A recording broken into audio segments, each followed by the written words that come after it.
पाली पुत्र अंगद के दरबार से जाने के बाद लंकेश रावण अपनी बहन शूर्पणखा के अपमान का बदला लेने के लिए युद्ध की तैयारियों में लग गया।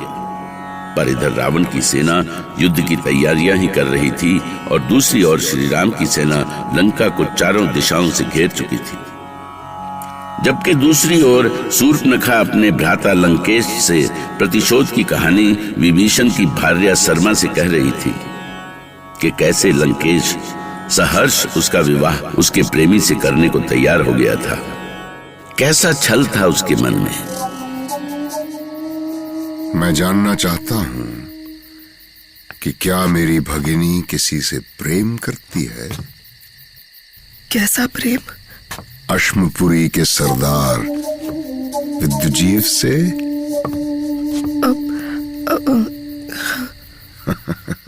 तो लज्जा किस बात की है? प्रेम कोई अपराध तो नहीं। बता, क्या वो तुझसे मिलता है? कभी कभी। किंतु मुझसे कभी बताया क्यों नहीं? भाभी कहती हैं प्रेम एक धोखा है। भाभी की बातें सच मानती हो? मानती नहीं, डरती हूं कि कहीं आपके पास सूचना ना पहुंचे और आप मना न कर दें।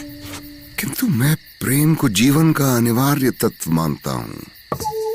हाँ, एक बात का सदा ध्यान रखना चाहिए कि दूसरों के साथ जीवित रहने के लिए उनके प्रति सच्चा रहना आवश्यक है।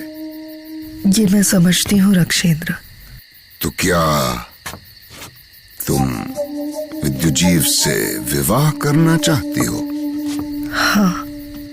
किंतु वो तुम्हारे योग्य नहीं है। वो दानव कुल से है। अश्मपुरी का सरदार होकर भी वहां जाने से बहुत डरता है। बहुत से शत्रु हैं उसके। अच्छा होगा कि तुम किसी राक्षस कुल के राजकुमार से विवाह कर लो। वो तुम्हारी भावनाओं का सदा ध्यान रखेगा। मेरा निर्णय अटल है लंकेश। मैं विवाह करूंगी तो केवल विद्युजीव से, अन्यथा नहीं, कभी नहीं। ऐसा ही है तो जाओ, उससे गंधर्व विवाह कर लो। हम तुम्हारी सुखी वैवाहिक जीवन की कामना करते हैं।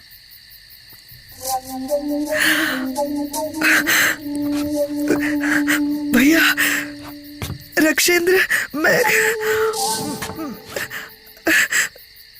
आपकी जय हो, आपकी जय हो। लंकेश ने मुझे विवाह की अनुमति तो दे दी, किंतु उनके मन में कुछ और था। पता नहीं क्यों मेरा मन आशंकित हुआ और मैंने विद्युजीव से अश्मपुरी भाग चलने के लिए कहा। देखो शूर्पणखा, यही है मेरी अश्मपुरी। नदी, झील और हरियाली से भरी पूरी अश्मपुरी। पर क्या हम यहाँ सुरक्षित हैं? हाँ, लंकेश यहाँ आने का साहस नहीं कर सकता। और यदि वो आ गए तो? हमारे सामने टिक नहीं पाएगा। 20,000 सैनिक मेरे अधीन हैं। तो हम विवाह कब करेंगे? आज ही, अभी। फिर क्या हुआ शूर्पणखा? क्या हुआ विवाह के बाद? वही हुआ जिसकी आशंका थी। अश्मपुरी में मैं सुखपूर्वक रह रही थी, तभी एक दिन लंकेश के आने की सूचना मिली। उसकी सेना ने पूरी अश्मपुरी को घेर लिया था। अपने पति को बचाने के लिए मैं स्वयं कटार लेकर अपने भ्राता से युद्ध करने के लिए निकल पड़ी, किंतु उसने मुझे बंदी बना लिया। फिर मेरे पति से अश्मपुरी को लंका में मिलाने और रक्ष नीति स्वीकारने को कहा। जब मेरे पति ने ऐसा नहीं किया तो मेरे सामने ही उसका वध कर दिया। तुझे मरना होगा विद्युजीव। जो लंकेश की शरण में नहीं, उसे जीने का भी अधिकार नहीं। ओ शूर्पणखा, कैसा अत्याचार हुआ है तुम्हारे साथ। पर क्या उसके बाद तुम उसी समय लंका चली आई? नहीं, लंकेश मुझे वहां से उठा लाए, ये कहकर कि मुझे कोई कष्ट नहीं होगा। मेरे आंसू पोंछने के लिए उन्होंने मुझे दंडकारण्य की स्वामिनी बना दिया, लेकिन मैंने अश्मपुरी में ही प्रतिज्ञा की थी कि लंकेश से जब तक अपने पति के वध का बदला नहीं लूंगी तब तक चैन की सांस नहीं लूंगी। और तुम्हें लगता है कि आज वो दिन आ गया है? हाँ, राम के सामने लंकेश नहीं टिक पाएगा और उसकी भी वही दुर्गति होगी जो मैं चाहती हूं। मेरा आयोजन सफल होने जा रहा है भाभी, सफल होने जा रहा है मेरा प्रतिशोध। शूर्पणखा के साथ जो कुछ हुआ था वो उसे कभी नहीं भूल सकती थी। वो प्रतिशोध की ज्वाला में धधक रही थी और ये ज्वाला केवल रावण की मृत्यु से ही बुझ सकती थी। जबकि रावण ने शूर्पणखा के प्रतिशोध के साथ अपने अंत की भी तैयारी कर ली थी, लंकेश रावण का अंत जिसकी तैयारी श्री राम की सेना कर रही थी। शूर्पणखा ने जो कुछ भी किया उसे हम भूल जाना चाहते हैं, पर हो सकता है शूर्पणखा के माध्यम से ही दशानन रावण की मृत्यु लिखी। अब लंकेश को युद्ध के लिए आमंत्रित करने का समय आ गया है। युद्ध के लिए व्यूह रचना कैसी होगी ये तो आप ही बताएंगे भैया। इस संबंध में सबसे पहले मैं रक्षेंद्र विभीषण का विचार जानना चाहता हूं। महाराज, लंका के पूर्व द्वार पर लंकेश का महामंत्री प्रहस्त है, दक्षिण द्वार पर महाबली महापाश्व और महोदर हैं, और पश्चिम द्वार पर लंकेश पुत्र इंद्रजीत मेघनाथ है। इसी तरह उत्तर में अन्य सेना नायकों के साथ स्वयं लंकेश हैं। इन स्थितियों पर विचार करते हुए प्रभु श्री राम आप स्वयं व्यूह की रचना करें। हमारे विचार से बाली पुत्र अंगद दक्षिण द्वार से और पवन कुमार हनुमान पश्चिम द्वार से आक्रमण करें। उत्तर में हम लक्ष्मण के साथ स्वयं रहेंगे। पर प्रभु, क्या हम यहीं बैठे रहेंगे?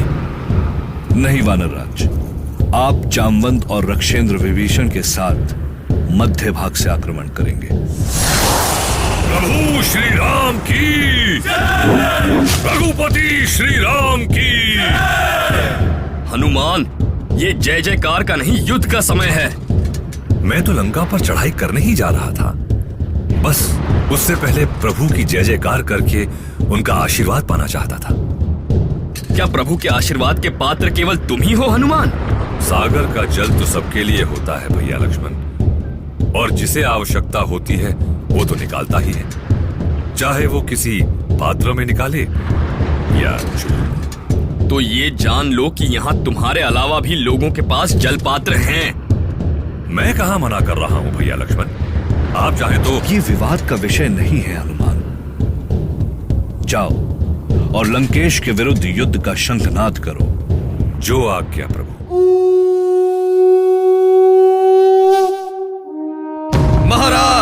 महाराज लंकेश, आक्रमण के लिए राम की सेना प्रस्थान कर चुकी है।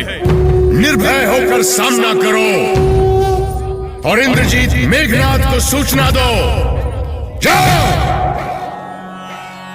राम और रावण की सेनाओं में घमासान युद्ध छिड़ गया। राक्षस सैनिकों के खड़ग वानर सैनिकों की गदाओं से टकराने लगे। इधर दूर सुबेल पर्वत के शिखर से श्री राम और लक्ष्मण रावण की सेना की शक्ति का अनुमान लगाने लगे। देखो लक्ष्मण, लंकापति रावण उस विशाल रथ पर सवार युद्ध क्षेत्र की ओर बढ़ रहा है। हमारी ही तरह वो हमारे सैन्य शक्ति का अनुमान लगाने निकला है भैया। देखिए, वो कितनी चौकन्नी दृष्टि से चारों ओर देख रहा है। अब हमारी शक्ति का अनुमान लगाकर भी क्या करेगा? वो तो पहले ही अपने अहंकार में सच्चाई को पूरी तरह से भूल चुका है लक्ष्मण। देखिए भैया, अब भी उसके मुख पर चिंता की कोई रेखा नहीं है। यही तो अहंकार है लक्ष्मण। ये तो निश्चित ही है कि रावण की इस सुंदर नगरी की दुर्दशा हो जाएगी और इसका दायित्व केवल लंकापति रावण का ही होगा। और इसके साथ ही क्या हुआ भैया, आप चुप क्यों हो गए? सीता का स्मरण हुआ है लक्ष्मण। पता नहीं उन पर क्या बीत रही होगी। कितनी विवश होंगी वो। अब कैसी चिंता भैया, अब तक तो भाभी को भी पता चल गया होगा कि हम उन्हें वापस ले जाने के लिए युद्ध कर रहे हैं। पर उन्हें कौन देगा ये सूचना? कौन बताएगा ये समाचार? सीता, आंखें खोलो पुत्री। देखो नया सवेरा होने वाला है। आओ अशोक के फूलों से तुम्हारी वेणी सजा दूं। किसके लिए सजाऊं ये वेणी? किसके लिए श्रृंगार करूं? अपने पति श्री राम के लिए। मुझे हंसी का पात्र क्यों बना रही हो? क्या लंकेश ने कोई नई चाल चली है? वो तो अपनी ही चालों में उलझ गए हैं बेटी सीता। परंतु जानती हो, तुम्हारे पति श्री राम ने अपनी पूरी सेना के साथ लंका पर आक्रमण कर दिया है। क्या ये सच है माँ? मैं कभी झूठ नहीं बोलती सीता। यदि कभी झूठ बोला भी है तो केवल तुम्हारे लिए। जैसे ही मैंने श्री राम के आक्रमण की बात सुनी, भागती हुई तुम्हारे पास आई। तो रघुकुल नंदन हमें ले जाने के लिए यहाँ तक आएंगे? यहाँ तक आए या नहीं, पर ये महायुद्ध तो तुम्हारे लिए ही हो रहा है। अरे, लंकेश का रथ तो इधर ही चला आ रहा है। पता नहीं कौन सी सूचना देने आ रहे हैं लंकेश। तुम भय मत करना, वो जो भी कहें चुपचाप सुन लेना। रावण को उस ओर आता देखकर त्रिजटा देवी सीता को समझाते हुए एक ओर ऐसे खड़ी हो गई जैसे सीता से उसने कोई बात ही न की हो। रावण का रथ सीता के पास रुका, पर आज उसके मुख पर बिल्कुल अलग भाव थे। वो रथ से उतरकर सीता के पास पहुंचा और बड़े गंभीर शब्दों में सीता को एक सूचना दी। राम